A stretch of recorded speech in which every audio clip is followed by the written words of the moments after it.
इस समय मैं बलिया जिला के बेलथरा रोड में मौजूद हूँ और हमारे साथ बातचीत करने के लिए मौजूद हैं सपा के बहुत ही जिले के अनुभवी वरिष्ठ नेता अद्या शंकर यादव जी। चलिए तो हम जो है बेलथरा रोड नगर पंचायत के मुद्दे पे जो है आते हैं और उस पर जो है चर्चा करते हैं कि वर्तमान चेयरमैन के कार्यों से जो है जनता जो है खुश है और कितने खुश जो है हमारे जो है समाजवादी पार्टी के जो है पूर्व जिला अध्यक्ष है, उनसे जानने की कोशिश करेंगे।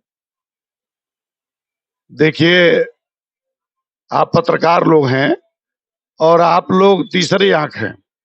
हम राजनीतिक लोग काम करना जानते हैं और जो काम करते हैं उसकी जनता समीक्षा करती है और आप लोग भी उसको देखते हैं।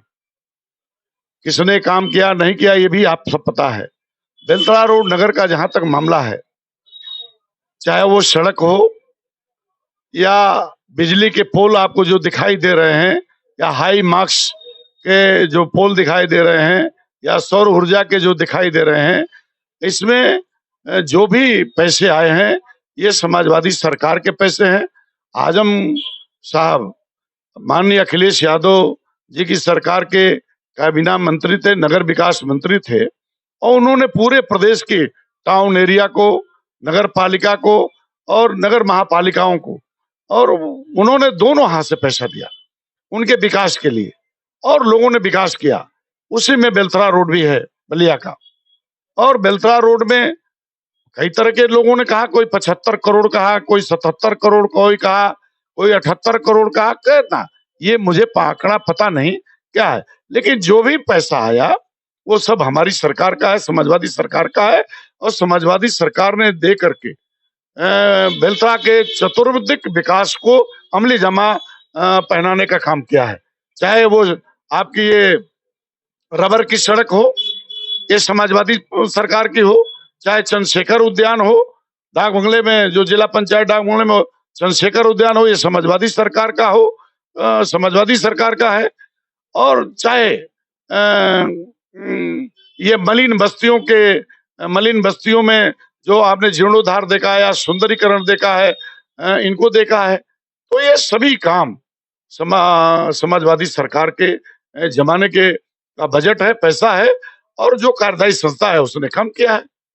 तो मैं समझता हूँ इसका श्रेय तो समाजवादी पार्टी और समाजवादी सरकार को जाना चाहिए और बधाई देना चाहता हूँ कार्यदायी संस्था को कि उन्होंने उस पैसे को लाकर नगर में काम करने का काम किया है। इसलिए हम इन कार्यों के बल पर, विकास के बल पर हम जनता से आह्वान करना चाहेंगे कि वो हमें समर्थन दे और समर्थन दे करके हमें टाउन एरिया नगर पालिकाओं में अपना समर्थन दे ताकि हम आगे भी इनके लिए काम कर सकें। तो वर्तमान चेयरमैन जो है उनकी इन कार्यों में नगर के विकास में कितनी भूमिका आप मानते हैं?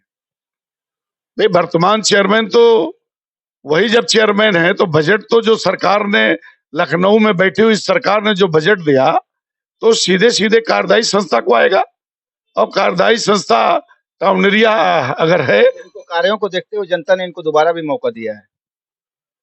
ठीक है, अपना अपना प्रचार करने का तरीका रहा हो, जिसने जैसे भुना लिया हो अपनी बात जनता के बीच में, जैसे जिसने कह लिया, लेकिन जनता सब जानती है ये पैसा समाजवादी सरकार का है, ये पूरा का पूरा विकास समाजवादी सरकार का है और उसको भाई जो चेयरमैन होगा खर्च तो वही करेगा। बीजेपी की सरकार भी 5 साल रही है, 5 साल उसमें भी चेयरमैन ही रहे हैं नगर के। आप पिछला बजट देख लीजिए और बीजेपी की सरकार का भी बजट देख लीजिए, तुलना कर लीजिए, मांग लीजिए ITI से कि उस बीजेपी की सरकार में कितना बेलथरा को बजट मिला है और समाजवादी सरकार में कितना बजट मिला है। दूध का दूध, पानी का पानी हो जाएगा। तो आप ये मान रहे हैं कि समाजवादी पार्टी में जो नगर का विकास हुआ है वो इस 5 साल के कार्यकाल में जो इनका रहा है चेयरमैन का, उसमें जो उतना विकास जो देखने को नहीं मिला बेलथरा रोड में? देखिए, चेयरमैन साहब को पहला बजट तो मैं ही दिलवाने वाला हूं, वो भी जानते हैं।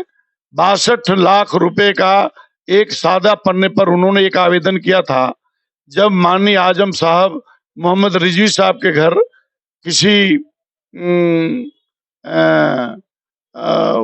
कोई दुर्घटना हो गई थी, उसमें जा रहे थे संवेदना व्यक्त करने, तो हमसे बात हुई और उन्होंने कहा, हमने कहा कुछ बना लीजिए और बनाकर जो दिया 62 लाख के करीब का आसपास था और नगरा में बैठ करके माननीय गोरख पासवान का पत्र भी लगा और लगा करके वहीं दे दिया गया रिजवी साहब के घर पे, उसमें धन भी आ गया। तो पहला बजट तो हम ही से शुरू हो गया। इस बात को सब सच्चाई जानते हैं। तो जो पैसे आए हैं हमारी सरकार के आए हैं, हम लोगों के द्वारा दिलवाए गए हैं, हमारे विधायकों द्वारा दिलवाए गए हैं, हमारे जनप्रतिनिधियों द्वारा दिलवाए गए हैं। और हम किसी जाति और धर्म और पार्टी के आधार पर राजनीति नहीं करते।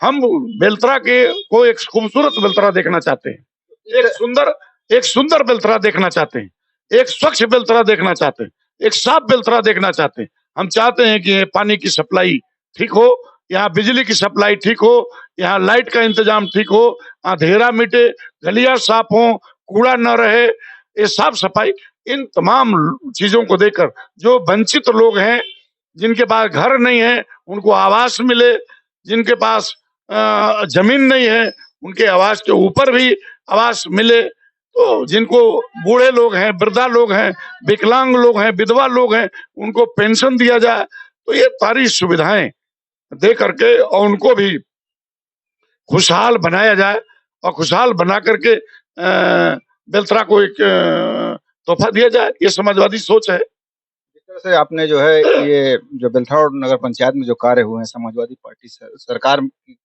सभी कार्य जो है बता रहे हैं कि उस कार्यकाल में जो है सभी कार्य हुए हैं। तो क्या कमी रह गई कि समाजवादी पार्टी का उम्मीदवार चेयरमैन यहाँ से नहीं बन पाया और इस बार भी कहीं आसपास जो है नजर नहीं आ रहा है? क्या आप मान रहे हैं कि व्यक्ति प्रधान होता है जो है नगर पंचायत चुनाव में? नहीं, देखिए, मैंने पहले भी कहा कि अपनी अपनी बात को किस रूप में कौन कह ले गया और जनता के बीच में अपनी बात को कैसे रख लिया, मोटिवेट कर लिया। अभी आपने देखा पिछले दिनों जो 22 का चुनाव हुआ है, असेंबली का चुनाव हुआ है, अब पूरे प्रदेश में ये माना गया जा रहा था कि समाजवादी पार्टी की सरकार आ रही है, लेकिन परिणाम जब आया तो पूर्वांचल में हमारी स्थिति ठीक रही, पश्चिम जहाँ मध्य हम जाना था, पश्चिम जाना हम नहीं हो पाए। तो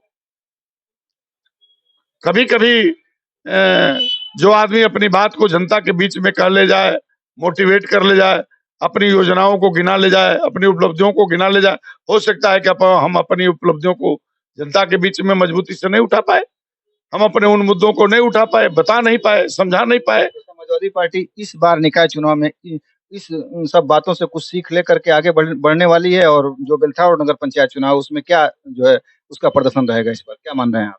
मैंने कहा है अभी देखिए, अभी तो सरकार ने चुनाव डिक्लेयर किया नहीं, मामला उच्च न्यायालय में है।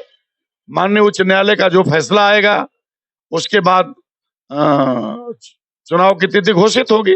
और जब ये तिथि घोषित करेंगे तो हम लोग भी जनपद पर बैठकर और दल की बैठक करके, क्षेत्रीय बैठक करके अपने जहां उम्मीदवार लड़ाने लायक होगा वहां लड़ाएंगे और जहां देखेंगे कि उम्मीदवार नहीं लड़ाने लायक है, आम जनता की राय ले लेंगे, व्यापारियों की राय ले लेंगे और वो कहेंगे कि नहीं आपको नहीं लड़ना है, आपको समर्थन देना है, तो भारतीय जनता पार्टी को हराने के लिए समर्थन भी दे सकते हैं। धन्यवाद। ठीक बात, बहुत बहुत धन्यवाद।